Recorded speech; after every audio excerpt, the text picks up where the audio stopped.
Everyone, welcome to BioVibes Learning. So today's topic of discussion is types of anemic conditions. तो anaemia क्या होता है? अगर हम देखें जहाँ भी शॉर्टेज ऑफ आरबीसीज होते हैं या फिर शॉर्टेज ऑफ हीमोग्लोबिन होता है इन आरबीसीज में, तो वो एक कंडीशन जनरेट करता है जिसको हम बोलते हैं एनीमिक कंडीशन। एनीमिक मतलब जो ब्लड काउंट होता है, जो आरबीसीज काउंट होता है वो कम होने लगता है। तो जो पर्सन होता है वो बहुत, मतलब अगर आपने कभी नोटिस किया हो तो हमारे जो नेल्स होते हैं वो मोर लाइक पिंकिश होते हैं। तो जो भी एनेमिक लोग होते हैं तो उनमें आप देखे होंगे उनके बहुत ही ज़्यादा वाइट वाइट नेल्स हो जाते हैं। क्यों? क्योंकि उनके पास शॉर्टेज ऑफ आरबीसीज हो जाता है। तो अलग अलग कंडीशंस होती हैं एनीमिया की, बहुत अलग अलग टाइप्स के एनीमिक कंडीशंस होती हैं। तो इस लेक्चर में आज हम वही डिस्कस करने वाले हैं कि कौन सी कंडीशन किस वजह से जनरेट होती हैं और कितनी तरीके की एनीमिया होते हैं। ये एक इंट्रोडक्शन है कि कितने तरीके के एनीमिक कंडीशंस हो सकती हैं। First one is blood loss anaemia, second one is microcytic hypochromic anaemia, third one is aplastic anaemia, fourth is megaloblastic anemia, fifth is hemolytic anemia, sixth is hereditary spherocytosis, then sickle cell anemia, then erythroblastosis fetalis। इसमें बहुत सारे ऐसे words होंगे जो आपने कभी नहीं सुने होंगे और कुछ वर्ड्स ऐसे होंगे, कुछ तरीके के एनीमिया ऐसे होंगे जो आपने सुने होंगे, जैसे कि सिकल सेल एनीमिया हुआ, इरेथ्रोब्लास्टोसिस फेटालिस हुआ।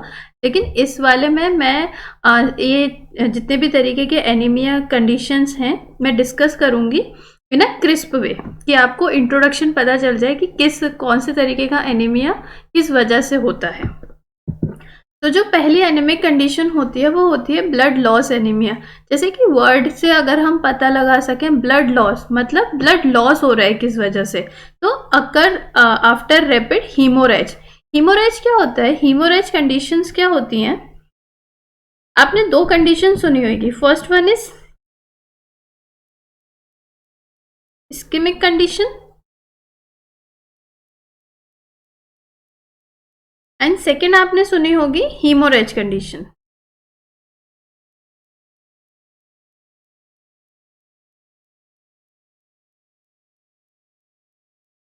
जो इस्केमिक कंडीशन होती है यहाँ पे ब्लॉकेज हो जाता है, ब्लॉकेज इन आर्टरीज, जिसकी वजह से ब्लड फ्लो नहीं हो पाता। बट हीमोरेज कंडीशन में क्या हो जाता है, इसमें जो आर्टरीज होती हैं वो बर्स्ट आउट हो जाती हैं, जिसकी वजह से एक्सेस ब्लड लॉस होने लगता है।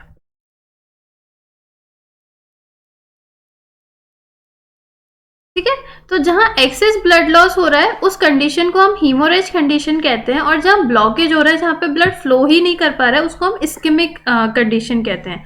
तो जो ब्लड लॉस एनीमिया है वो किस कंडीशन की वजह से होता है? वो हीमोरेज कंडीशन की वजह से होता है।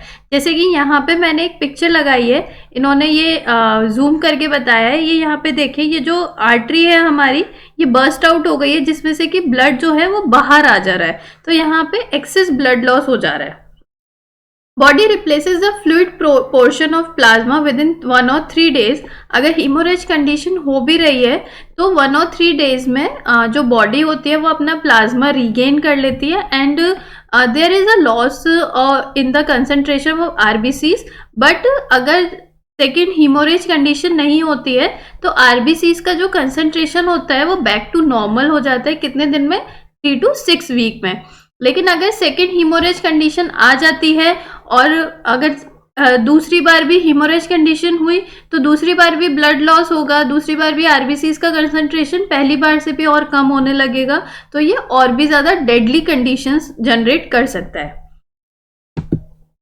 जो सेकेंड आता है वो आता है माइक्रोसाइटिक हाइपोक्रोमिक एनीमिया। ये क्या होता है? ये अकर होता है due to chronic blood loss. कोई भी बीमारी जो बहुत टाइम तक चलती है उस बीमारी को हम क्या कहते हैं? क्रोनिक कहते हैं।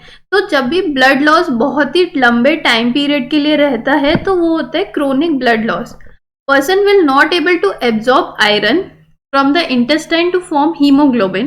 जो भी पर्सन होता है वो आयरन एब्जॉर्ब नहीं कर पाता। तो हमको थोड़ा सा आइडिया होता है हीमोग्लोबिन किससे बना होता है। हीमोग्लोबिन में आयरन होना बहुत जरूरी है। तो अगर वो आयरन ही एब्जॉर्ब नहीं कर पा रहा है तो वो हीमोग्लोबिन नहीं जनरेट कर पाएगा। Because of this reason, the RBCs form are smaller in size and have too little hemoglobin inside them. क्योंकि वो आयरन ही एब्जॉर्ब नहीं कर पा रहा है, उनका साइज छोटा हो जाएगा आरबीसीज का और उनके अंदर हीमोग्लोबिन भी बहुत कम होगा. इस वजह से माइक्रो मतलब छोटा छोटा साइज, माइक्रोसाइटिक हाइपोक्रोमिक एनीमिया इसको कहते हैं. इसमें साइज छोटा हो जाता है आरबीसीज का और हीमोग्लोबिन जो होता है वो बहुत ही कम होता है. क्यों कम होता है? क्योंकि जो पर्सन है वो इंटेस्टाइन से आयरन ही एब्जॉर्ब नहीं कर पा रहा है. जो थर्ड कंडीशन आती है वो होती है एप्लास्टिक एनीमिया. किसकी वजह से होता है ये? बोन मैरो डिसफंक्शन की वजह से.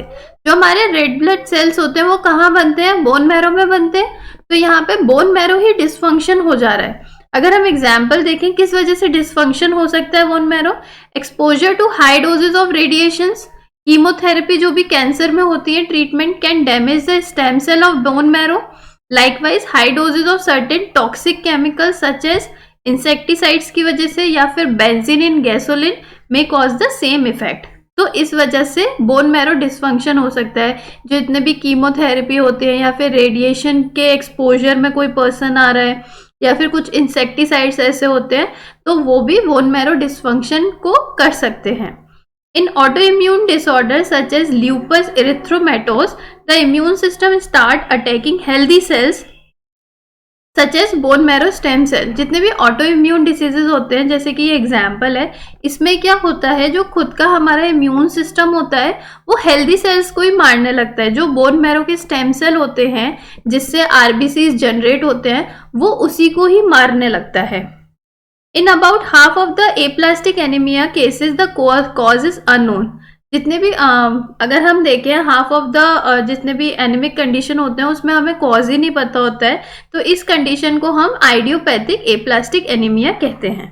इसका ट्रीटमेंट क्या है? या तो ऑब्वियसली ब्लड ट्रांसफ्यूजन करा जाए या फिर बोन मैरो ट्रांसप्लांटेशन किया जाए. और अगर हम ये दोनों नहीं करते हैं तो देयर इज कंडीशन कि पर्सन की डेथ भी हो सकती है.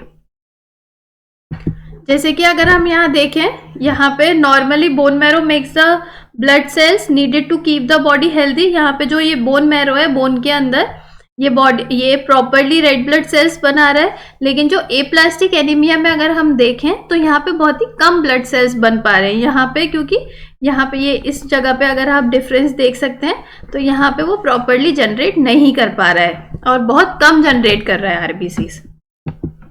जो फोर्थ टाइप का एनीमिया होता है वो हम कहते हैं उसे megaloblastic anaemia, also known as pernicious anaemia.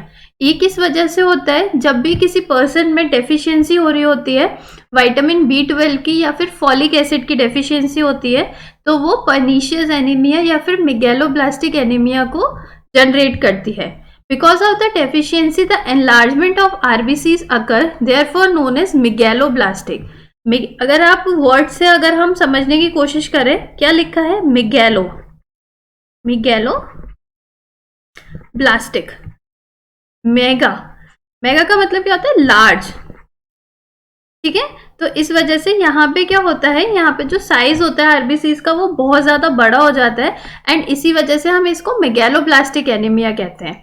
This type of anaemia can occur in a person who has intestinal sprue और in the person who has done the gastrectomy. जिनमें भी रिमूवल ऑफ स्टमक हो चुका है तो ऐसे persons को megaloblastic anaemia बहुत इजीली हो सकता है. क्यों? क्योंकि अगर उसके पास स्टमक नहीं है, उसके पास इंटेस्टाइनल स्प्रो है तो उस कंडीशन में क्या होता है कि उसमें वो जो डेफिशिएंसी होती है विटामिन B12 की वो हो जाती है क्योंकि वो प्रॉपरली एब्जॉर्ब ही नहीं कर पा रहा है. ठीक है, I hope this is clear. Then because erythrocytes in these state cannot proliferate rapidly to form normal number, the RBCs that are formed are mostly oversized, have bizarre shape and have fragile membrane and rupture easily. जितने भी इस तरीके के चीजें होती हैं इसमें क्या होता है, ये जो आरबीसीज होते हैं वो ओवरसाइज हो जाते हैं, उनकी शेप चेंज हो जाती है. बिजार शेप का मतलब है बहुत ही एब्सर्ड शेप. मतलब अगर हम नॉर्मली देखें तो आरबीसीज की शेप क्या होती है? जो आरबीसीज होते हैं वो बाय कॉन्केव होते हैं शेप में. तो बायकॉन्केव ना होके उनकी शेप कुछ और ही हो जाती है एंड उनकी जो मेम्ब्रेन होती है बहुत ही फ्रेजाइल हो जाती है। फ्रेजाइल का मतलब क्या होता है? इजिली ब्रेकेबल, एंड जो कि रप्चर हो जाती है इजिली। रप्चर का मतलब भी क्या होता है? बर्स्ट होना या फिर ब्रेक हो जाना। ठीक है, जैसे कि यहाँ पे देखिए ये नॉर्मल आरबीसीज का साइज इतना है एंड मेगैलोब्लास्टिक एनीमिया में जो आरबीसीज का साइज होता है वो बहुत ज्यादा बड़ा हो जाता है। जो फिफ्थ आता है वो आता है हीमोलाइटिक एनीमिया। हीमोलाइटिक एनीमिया में क्या होता है? occurs due to the different abnormalities in RBCs, mainly abnormalities acquired through the heredity। ये जो एनीमिया होता है इसमें जितनी भी abnormalities होती हैं RBCs में वो mainly acquired होती हैं, सॉरी नॉट एक्वायर्ड होती है, हेरिडिटी होती है। मीन्स ये पेरेंट से ऑफस्प्रिंग में ट्रांसफर होती है and make the cell fragile. इसमें भी जो सेल मेम्ब्रेन होती है वो बहुत ज्यादा फ्रेजाइल हो जाती है। The number and size of the RBCs is normal. यहाँ पे साइज और नंबर में कोई फर्क नहीं आता है, बट जो लाइफ स्पेन होता है आरबीसीज का वो बहुत ज्यादा शॉर्ट हो जाता है। ठीक है, जैसे कि यहाँ पे देखें, अगर हम ये नॉर्मल आरबीसीज देखें और या हीमोलिटिक आरबीसीज देखें तो इसमें कुछ कुछ जो यहाँ पे अगर हम देखें तो ये सेल मेम्ब्रेन जो है इन आरबीसीज की वो रप्चर होने लगी हैं, फ्रेजाइल होने लगी हैं, जिसकी वजह से सेल का फ्रेगमेंटेशन होने लगा है। ओके, जो नेक्स्ट आता है वो आता है hereditary spherocytosis. RBCs are very small and spherical in shape. यहाँ पे बाइकॉन्केव ना होकर के वो स्फेरिकल में कन्वर्ट हो जाते हैं और साइज में कैसे हो जाते हैं? बहुत ज्यादा छोटे हो जाते हैं। These cells not able to withstand compression forces because they do not have normal loose bag-like cell membrane structure of biconcave disc। क्योंकि इनके पास बाइकॉन्केव स्ट्रक्चर नहीं होता है। अगर हम देखें हमारे आरबीसीज का बाइकॉन्केव क्यों बनाया गया? क्योंकि अगर उनके ऊपर जब भी वो फ्लो कर रहे हैं फ्रॉम द आर्टरीज तो जो उनके ऊपर फोर्स लग रही है, जो कंप्रेशन फोर्स लग रही है, वो उसमें अपने आप को टूटने से बचाएं, फ्रेजाइल होने से बचाएं। तो अगर उनकी वो शेप नहीं रहेगी और वो स्पेरिकल में कन्वर्ट हो जाएंगे तो वो उस कंप्रेशन फोर्स को अपने में विथस्टैंड नहीं कर पाएंगे एंड चांसेस होंगे कि वो उनकी जो सेल मेम्ब्रेन है वो इजीली डैमेज हो जाए। जो नेक्स्ट आता है वो आता है सिकल सेल एनीमिया। इससे हम बहुत ज्यादा फेमिलियर होंगे सिकल सेल एनीमिया से। Present in 0.3 to 1% west African American blacks. Mainly जो वेस्ट अफ्रीकन के लोग होते हैं उनमें ये बहुत ज्यादा प्रोन होता है। Cells have abnormal type of haemoglobin known as haemoglobin S, जिसको हम HbS के नाम से भी जानते हैं, कंटेनिंग फॉल्टी बीटा चेन। इसमें जो हीमोग्लोबिन होता है उसमें अल्फा एंड बीटा चेन्स होती हैं, तो मेनली जो बीटा चेन्स होती हैं उनमें फॉल्ट आ जाता है, जिसकी वजह से हम उस तरीके की हीमोग्लोबिन को हम हीमोग्लोबिन एस के नाम से जानते हैं।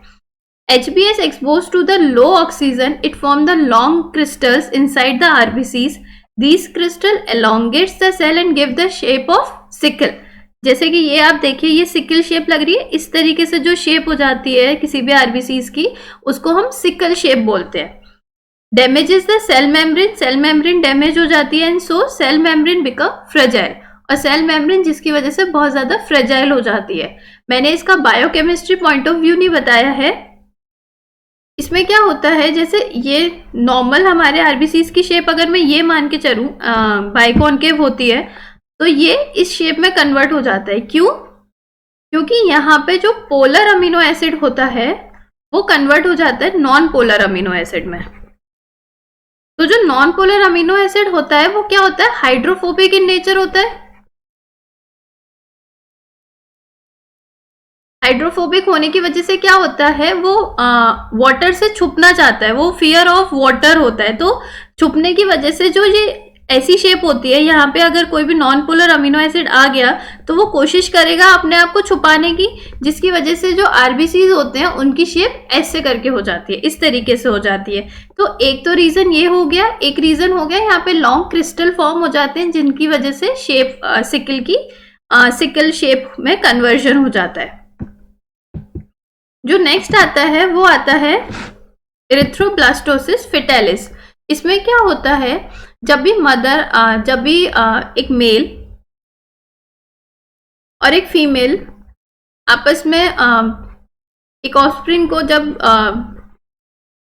ऑफस्प्रिंग बनाते हैं, तो अगर फादर का ब्लड ग्रुप पॉजिटिव है, XYZ जो भी पॉजिटिव है, एंड मदर का ब्लड ग्रुप नेगेटिव है, A नेगेटिव है, B नेगेटिव है, AB नेगेटिव है, O नेगेटिव है, कुछ भी हो सकता है, एंड जो बच्चे का जो ऑफस्प्रिंग का जो ब्लड ग्रुप है वो पॉजिटिव है, कोई भी फॉर एग्जाम्पल कुछ भी हो, AB या AB या O जो भी हो, बट मैं यहाँ पे RH फैक्टर की मेनली बात कर रही हूँ। तो अगर बच्चे का RH फैक्टर पॉजिटिव है एंड मदर का RH फैक्टर नेगेटिव है, तो इस कंडीशन में क्या होता है, जो मदर की एंटीबॉडीज होती है वो प्लेसेंटा के थ्रू ऑफस्प्रिंग में जाती हैं एंड कोशिश करती हैं बच्चे की एंटीबॉडीज को मारने की।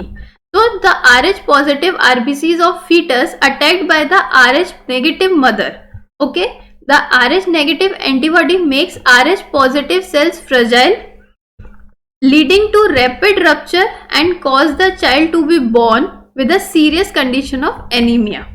इसमें मदर की एंटीबॉडीज बच्चे के आरबीसीज को अटैक करती हैं एंड उनको उनकी जो सेल मेम्ब्रेन है उसको बहुत ज़्यादा फ्रेजाइल बना देती हैं, जिसकी वजह से उसकी जो सेल मेम्ब्रेन होती है वो ईजिली रप्चर हो जाती है एंड सेल का फ्रेगमेंटेशन होने लगता है। सेल का फ्रेगमेंटेशन होगा, दैट मीन्स आरबीसीज कम होने लगेंगे and this will lead to the anaemic condition. तो यहाँ पे एक छोटी सी पिक्चर है बहुत ही अच्छी सी जो मुझे मिली थी। अगर हम नॉर्मल देखें तो नॉर्मल आरबीसीज इस तरीके के होते हैं, माइक्रोसाइटिक में बहुत छोटे छोटे आरबीसीज बन जाते हैं, मैक्रोसाइटिक जिसको हम मेगेलोब्लास्ट भी बोलते हैं उसमें इस तरीके से बहुत बड़े बड़े आरबीसीज बन जाते हैं। हाइपोक्रोमिक मीन्स इसमें हाइपरक्रोमिक मतलब उनका जो रेड कलर होता है वो बहुत ही पेल रेड में कन्वर्ट हो जाता है। तो ये होते हैं अलग अलग तरीके के एनेमिक कंडीशंस। तो आपको अगर ये वीडियो पसंद आई हो तो इसको लाइक एंड सब्सक्राइब करिए इस चैनल को, and all the best for your future.